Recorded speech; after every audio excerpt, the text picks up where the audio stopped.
and I don't want to get knocked out so early. And that's an awful penalty, and Martinez has saved it, and we've done it. We are through to the next round of the Carabao Cup in the most dramatic of fashions. The chance might still be on as here's Bergwijn takes it wide, puts in a fantastic delivery. Lacazette with a beautiful header as he puts Arsenal into the lead, and that's what I was talking about, guys.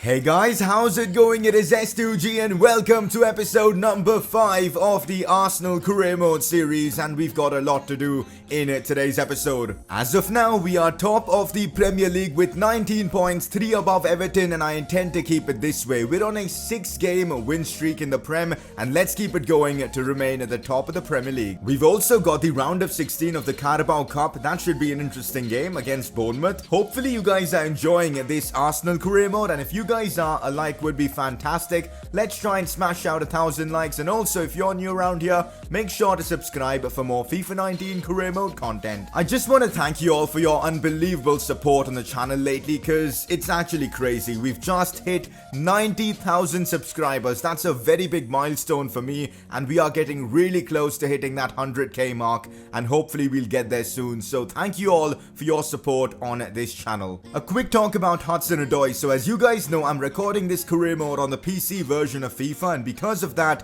with the help of something called the cheat engine, I can actually change the positions of certain players. In fact, pretty much any player on the game, and I've done exactly that for Callum Hudson-Odoi. Because we've used him basically as a right winger all season long, I've made him a right winger. It just makes so much sense for something like this to happen. If you play a player in a certain position for more than 10-15 games, the position should automatically change to that. Hopefully in FIFA 20 career mode we can get a system like that, but for now I've made Callum Hudson-Odoi a right winger, and that is not all. I'm also going to be giving him the number 10 jersey. He's been one of our best players this season, and I feel like he deserves it. We're trusting a youngster with the number 10 shirt.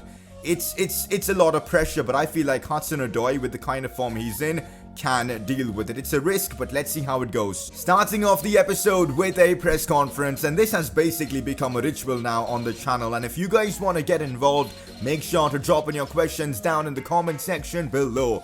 Will you sign Kai Havertz? He will be great as an Ozil flashback. And you know what? Kai Havertz is definitely on my radar. This is a guy who I feel like could improve our team tenfold. Imagine him in a midfield along with either Ndombele or, of course, Lucas Torreira, or maybe those three in a midfield for us. It could be unbelievable, and I definitely want to sign Kai Havertz, potentially the next Ozil, but I feel like Kai Havertz is a different style of player. But at some point in this series, I definitely want to bring the youngster to Arsenal. I know it's going to be an expensive transfer, so maybe not this season, but this guy is an unbelievable player, and I would love to see him at Arsenal. Let me know your thoughts on this in the comment section below. Kai Havertz, as an Arsenal player, definitely has a good ring to it. Next question, can you put Joshua Jacobs on the bench and Raul Albiol in reserves? It's actually a very sensible suggestion, considering Raul Albiol is 34 and doesn't really offer us much coming off the bench. So we're going to do exactly that, and this might give Joshua Jacobs some more extra minutes, which is always going to be helpful. But looking at the ratings of our centre-backs and the age as well, Socrates is 31, Raul Albiol is 34. A centre-back is definitely a position we need to improve upon in the upcoming transfer window. Next question, when will you be live streaming? I know a lot of people are super excited about potentially me live streaming career mode on Twitch, but lately, man, I just haven't had the time. I've been spending a lot of time on my YouTube channel to put out daily videos for you guys, and that's been time consuming, so that's why I don't think I'll be live streaming anytime soon for FIFA 19, but FIFA 20, I definitely want to stream a lot more career mode content especially, and that is gonna be a ton of fun. You guys can drop a follow on my Twitch channel if interested, but yeah, that's the plan. For now, my focus, at least until FIFA 20, is completely on the YouTube channel. That's the press conference wrapped up. Let's move on. I think this is the third time in this series that Alexandre Lacazette has ended up as player of the episode winner, and he continues to dominate for us up front, scoring goal after goal. His partnership with Aubameyang is unreal, and in the last episode, he scored a brace for us in the Prem and also saved us in the Carabao Cup, and that's why you guys voted for him as your player of the episode. Here's a quick season goals update. hopefully in this episode we can hear something from the scout we've sent to France to bring us potentially the next Henry, Lacazette and Aubameyang. More goals from them will definitely be helpful. Joshua Jacobs, gonna be giving him some more game time in this episode, especially in the cup games. And again, if we face a London club, hopefully we can avoid losing against them. And also, we haven't decided the forfeit yet. You guys know, if we fail to complete at least 3 out of these 6 objectives, we're gonna need to do a forfeit. So if you guys have any suggestions for a forfeit, let me know in the comment section below. So we start off today's episode with a Premier League game against Brighton. We are top of the league and I intend to keep it that way. Brighton are 15th, so we're definitely favourites in this one. This is how I'm lining up the team against Brighton in the Premier League. The game's being played at home at the Emirates Stadium, and because Premier League is the main competition we've got to focus on this season, I can literally field my first 11 in every Premier League game, and that's exactly what I'm doing here. Lacazette, Aubameyang, Hudson-Odoi and Ndombele, all of them start. It's a strong Arsenal team. Let's go out there and continue our win streak. Here's Ndombele pushing forward now. Brilliant pass into Aubameyang. This is where Aubameyang is absolutely lethal. He shoots, keeper saves. On the rebound, it's off the crossbar. That is so unlucky there. What a chance, and it really should be 1-0. We could see a chance for Brighton. That is a big save there from Bernd Leno, who's been in fine form lately in this series. And he continues to, show his ability as a goalkeeper with a brilliant save there. Aubameyang in behind to Hudson-Odoi. Here goes our new number 10. I see Bergwijn making a good run. That is a great pass to Bergwijn. Should score 1v1. And he isn't going to miss that, guys. Bergwijn is in fine form, especially since I criticized him in the last episode. He hasn't looked back and is delivering for us, as Arsenal make it 1-0 against Brighton, an important goal. And Callum Hudson-Odoi, our new number 10, with a fabulous assist there. Come on, we've made it 1-0 against Brighton. Now it is Aubameyang on the attack with a chance to make it 2-0, but too much power on that shot. Usually, from these kind of situations, Aubameyang does come through, but this time, couldn't really keep it on target. Could be a chance here for, of course, Brighton. Locadia shoots again, and that's in. From there, on the volley, I mean, what? That's a fabulous goal from Brighton. I mean, I can't really complain much about it because it was a great strike, but Leno conceding at his near post from there is a bit suspect, but he's been so good that we can't even blame him. Still 1-1, it's game on. Lacazette, and I see Hudson-Odoi making a run, and this time I do manage to get the ball to him, and here goes Hudson-Odoi. A fantastic chance now for Arsenal. Hudson-Odoi cut back to Bergwijn. Can he score his second of the game? And he can. Bergwijn with a brace, and also the second assist for Hudson-Odoi as we take the lead against Brighton. A fantastic counter-attack started by Lacazette and finished off by Bergwijn with his weak foot as we take the lead. Have a look at that. That was the perfect cross there. Found Bergwijn in open space, and it was a really good finish there underneath the keeper. Bang. Come on, guys. Arsenal now have the advantage. Feel like Aubameyang hasn't had the best of games, so it kind of makes sense to bring him off for Lautaro Martinez. Give him some game time, and hopefully Martinez can bag himself a goal. And Ndombele sees Bergwijn with a brilliant pass. Here's Bergwijn now. Cuts this one to Lacazette, and that is a fantastic finish from Alexandre Lacazette. Bergwijn has had a fabulous game, as this time he gets the assist, and Lacazette with yet another goal. The Frenchman is on fire. Have a look at that for a finish though, and Ndombele with a brilliant pass to Bergwijn. The cutback was superb, and whoa, Lacazette on the turn, putting that in. We've been in fine form lately, and we march on towards our 7th straight win in the Premier League. And that's full time, and it's our 7th straight win in the Premier League. We're on an unbelievable run, and I hope we can continue this for as long as possible. Since we, had a draw in our first game of the season and then a loss to Man United, we've completely turned things around, and it's brilliant to see. So we've now increased our lead in the Premier League to 5 points over Everton, West Ham and Bournemouth, which is superb. The Premier League table is just really funny right now. Chelsea outside the top 4, United, City outside the top 4, Liverpool of all teams in 9th. It's actually so weird. Spurs in 15th. And up next we face Leeds United away from home. I'm actually really eager to face this Leeds side coached by Bielsa. Let's see how this goes. I've made a few changes for this one against Leeds United. Lautaro Martinez gets the start up front instead of Lacazette. Guendouzi starts in midfield. Kolasinac as well gets the start. And this is our team. Should be good enough to beat Leeds, who are kind of struggling in the Prem, but not doing that bad to be fair. So let's go into this one and continue our insane run in the Prem. Here's Hudson-Odoi with a great touch, looking to create space, does exactly that, shoots and forces Kiko Casilla there to a big save, although the chance it's offside. Kemar Roof with a good cross, Kolasinac not getting it away, and Phillips punishes us for that. Leeds United have taken the lead against us. I mean, again, crossing causing us problems. I think about 80% of the goals we've conceded in this series have come from a cross, which is just so frustrating. Just shows that we definitely need to invest in a centre-back. Anyways, we're 1-0 down, but thankfully there's enough time to turn this around. Hudson-Odoi sees Lautaro Martinez, finesse shot first time, and bang, what a goal there from the young Argentine. Lautaro Martinez with the equaliser as we make it 1-1 against Leeds United. We've got to take a look at the replay for this one because it was a fabulous finish there. Have a look at that. Hudson-Odoi finds Lautaro Martinez in perfect space, and the finish was beautiful from our number 7, and it's 1-1 against Leeds. And Ndombele again, I see Aubameyang making a good run. He's on his left foot, decides to chip the keeper. Probably the wrong choice. And of course, it's off target. Now Leeds attacking again with a cross. This time Wan-Bissaka gives it away to Roof, but Socrates saves us there with a block. Again, crossing causing us more problems. That's a good ball by Leeds, and they might actually score from that. Like, honestly, again, it's a cross coming in, but this time from a set piece. We are just shocking defensively, especially from set pieces. Corners, crosses, and there you go. It's 2-1 to Leeds. Roof, and again, oh, Leno saves the day there. I thought that was definitely going in. Burned Leno keeping us alive in this one. Fair play to Leeds though, even though they've been scoring from crosses and all, they've actually been really good in this half, and they deserve to be in the lead. Won't lie, Aubameyang has been disappointing in this first half, so I'm going to bring on Lacazette to give us something extra up front. Honestly, I can't even get the ball to create any sort of chances against this Leeds United. Bielsa has his team playing so well, and we've not just been beaten probably in this one, as it's 3-1 now to Leeds.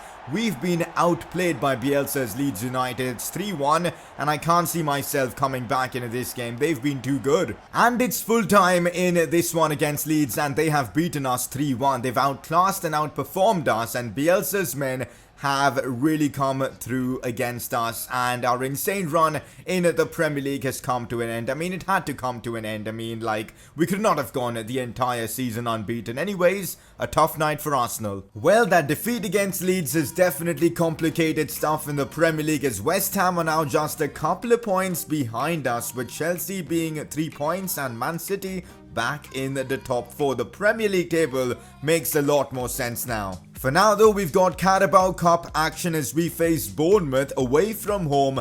And last time around in the Carabao Cup, there was some insane drama as we knocked out Brighton on penalties. Hopefully this time around, we can make things a lot easier against Bournemouth, and we can move on to, of course, the quarterfinals of this competition. So this is how I'm lining up the Arsenal team against Bournemouth at the Vitality Stadium. I'm using basically my second team, so Lautaro Martinez, Moussa Dembele, Xhaka, Iwobi, Reece Nelson all get the start, and even Joshua Jacobs is starting this game as he's now 73 rated. That's actually impressive, but I'm not starting Raul Albiol because I just don't trust him at the back. I'm anyway terrible at defending, and having Raul Albiol just makes things a lot worse. So Socrates captains the team in this one. Let's get the job done and move on to the quarterfinals. With the step overs, does really well. Now Lautaro Martinez on his right foot turns and shoots, and that was a decent attempt there from Lautaro. Could have easily gone in. Lautaro in behind to Iwobi. What a chance this is for us. Cut back inside, but Rico clears it away.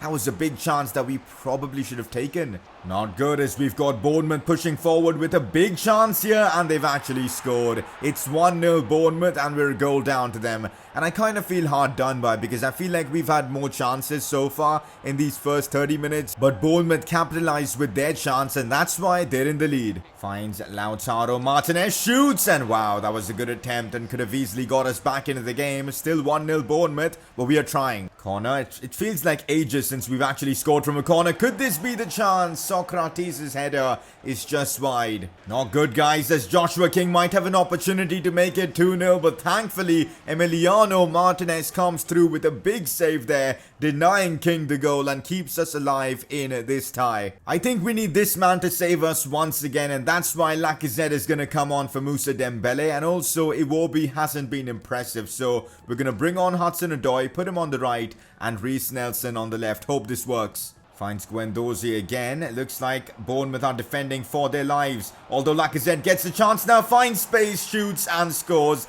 Alexandre Lacazette is an unbelievable striker in this game. And he shushes the Bournemouth fans. Doesn't get any better for us as Arsenal have equalised against Bournemouth. We needed Lacazette to step up and get the job done as soon as he came off the bench, and he's done exactly that. Fair play to Xhaka for getting the ball to Lacazette, but then the finish with his weak foot was sensational. We're back in it. Finds Hudson-Odoi, turns his man.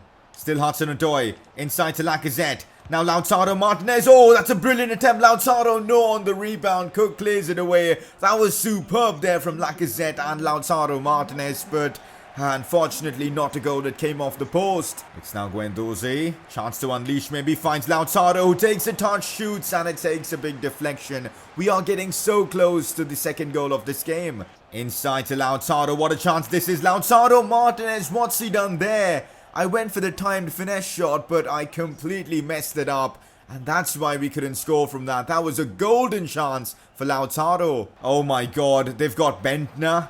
What? And Bentner's turned me there. Bentner's crossed it in. And Emiliano Martinez has conceded there. Nicolas Bentner with the cross. Is this some sort of a joke? Am I being trolled here? Bournemouth have taken the lead against us. And we could be out of the Carabao Cup with this. This is typical Arsenal stuff. I mean, look at that. We've allowed Nicolas Bentner to do that. Joshua Jacobs will be haunted for life after that. Genuinely embarrassing, man. With that, it seems like we've become the banter club version of Arsenal. Genuinely embarrassing. I'm genuinely so frustrated with myself. This is typical Arsenal. This is just typical Arsenal, like, honestly. Just awful, man. Nicolas Bentner crossing it in.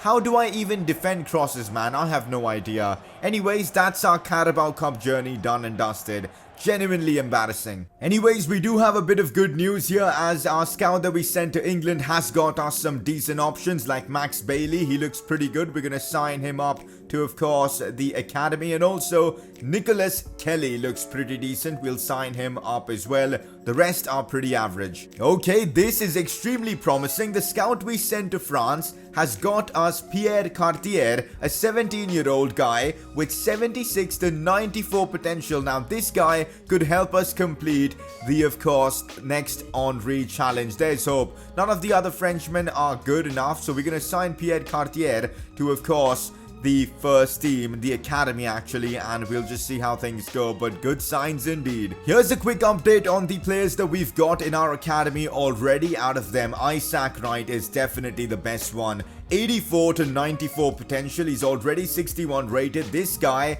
is the real deal and will probably be the best academy player we're going to have in this series. I'm going to start training him regularly from now on. And apart from that, Nicholas Kelly, 73 to 94. We've got Max Bailey, 74 to 94. We'll keep them in the academy and see how they grow. Pierre Cartier is definitely an interesting one. 76 to 94 potential. He's also a left midfielder, exactly like Thierry Henry. He started out on the left as well. Could he be the next Henry? Of course, he's left-footed, so not really, but maybe the next Robert Pires, who knows. After going on an incredible win streak in the Premier League, we've now lost 2 games on the trot. One in the Premier League against Leeds and then against Bournemouth to get knocked out of the Carabao Cup. We need to get back on track. And up next, we face Southampton in the Premier League, and the title race for sure is heating up. And that's why we need to respond and finally get back to winning ways. So up next, it's Southampton. Let's go out there and get all 3 points. This is how I'm lining up the team against Southampton. It's basically my first team: Bergwijn, Ndombele, Torreira, all back in the lineup. Aubameyang as well, Socrates captaining the team.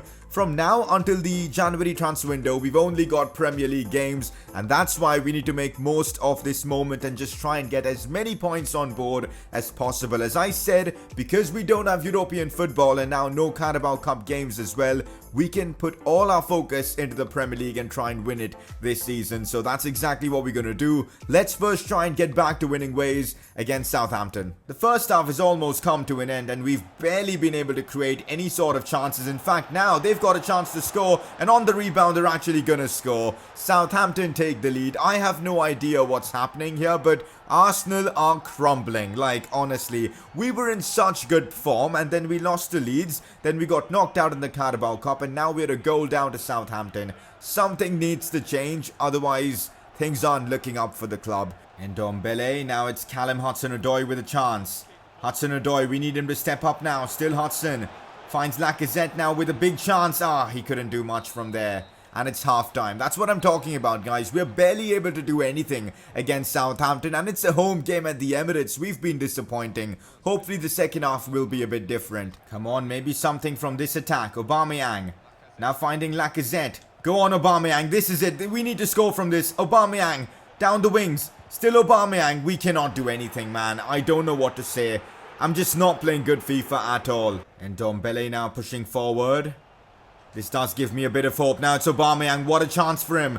Aubameyang finds Lacazette. Now it's Bergwijn who is onside. Bergwijn shoots first time. Come on. With his left foot gets us back into the game. It's 1-1 and somehow we've managed to equalize. Lacazette giving the assist for that one. Left foot Bergwijn putting it in. Thankfully that went in. And now we do have a bit of hope. If we can somehow win this game, it'd be brilliant. This was literally our first proper attack of the game. Oh no, this is not good. It looks like Wan-Bissaka is in pain and we will have to sub him off. And I do not have a right back in my team right now. Well, that's just, that's awful. So we'll bring on Kolasinac and he's going to play as my right back. That's the best we can do for now. I'm just hoping it's not a serious injury. Southampton putting all the pressure on us. I can see a goal coming from them. They might actually have a chance. That's a big save there from Bernd Leno. Finds Aubameyang. This is it for us. Lacazette now. Still Lacazette, a lot of pressure on him. Still Lacazette trying to create some space, goes for the shot. And of course, Southampton have 4 players around him to block the shot. And that is it for this one. I'm honestly so frustrated with myself that we've dropped more points in the Premier League. It's not going to be an easy season at all because we do not have a great team here at Arsenal. It's a good team, but it's not great, and that's why we're going to drop points in games like this. And today's episode has been difficult, you know, getting knocked out from the Carabao Cup, losing to Leeds, and now drawing Southampton. Tough episode, that's for sure. Anyways, moving on from that disappointing defeat. As I promised, I will be training Isaac right from now on. And there you go, first training itself. And he's managed to go up by an overall, which is good. But man, I'm so frustrated with myself for dropping points. Alex Iwobi is a bit concerned, and he should be, because he's not been good enough to start for the team. He's not been good enough to even be a super sub. I'm honestly disappointed with Iwobi this season. Bergwijn has been great, but Iwobi not so much, and I am definitely considering selling him in the upcoming window if he cannot up his game. We'll definitely give him a chance soon though. And also Aaron Wan-Bissaka has suffered a dislocated shoulder and will be out for the next 8 weeks, as if we did not have enough problems to deal with. That's annoying, but luckily we do have, of course, Maitland-Niles, and this could be a big moment for the youngster. And if not for him, we also have options like Lena and Juan Fran maybe, who knows, but yes, it's not that bad. Well, somehow we are still top of the league with 23 points and actually in a good spot with a game in hand over Chelsea, but also Liverpool are just 3 points behind us, and Chelsea have the same amount of points. West Ham have the same amount of points. The Premier League is really close right now. Only 5 points separates the team in first place and the team in 8th, which is honestly insane. Aubameyang's form has kind of dropped off. He was scoring goals for fun a few episodes ago, but he still got 8 goals in the league, and Mane with 10. Hopefully Aubameyang and Lacazette can, pick up their Premier League goal scoring form in the next episode, because we need them to, because we've got Everton, who are doing pretty well this season, and also Chelsea. A London derby, I suppose, and it's going to be an exciting one against them. And also West Brom. Should be a tough episode. Here's a quick season goals update. We have finally found a contender for the next Henry challenge. Pierre Cartier does fit the bill, but only time will tell if he has a potential between 85 to 94. Aubameyang and Lacazette on 17 goals, and Joshua Jacobs has got 4 appearances so far this season, so I guess we're doing okay with our objectives. Before we end off the episode, it is time for you guys to vote for your informed player of the episode, and your nominees for today are Bergwijn. Of course, he had to be nominated. One of the best players in today's episode. Scored against Southampton, scored a brace in that first game, and was so influential in our attacks. Your second nominee, it was difficult to choose because there wasn't really a standout second player, but Hudson-Odoi was pretty good in this one. Now donning the number 10 jersey, an assist in the first game, and overall his play was a lot better than the rest, and that's why those two are your nominees. Click the I button on the top right of your screen to vote for either of them. And that's that for today's episode. Really hope you guys have enjoyed this one. The next episode should be a ton of fun because we've got games against Chelsea and even Everton. That should be exciting because Chelsea are second in the league, so it's basically first versus second. That should be fun. And if you guys enjoyed today's video, a like would definitely be appreciated. Watching my content for the first time, do subscribe for more FIFA 19 stuff, and I'll see you guys next time.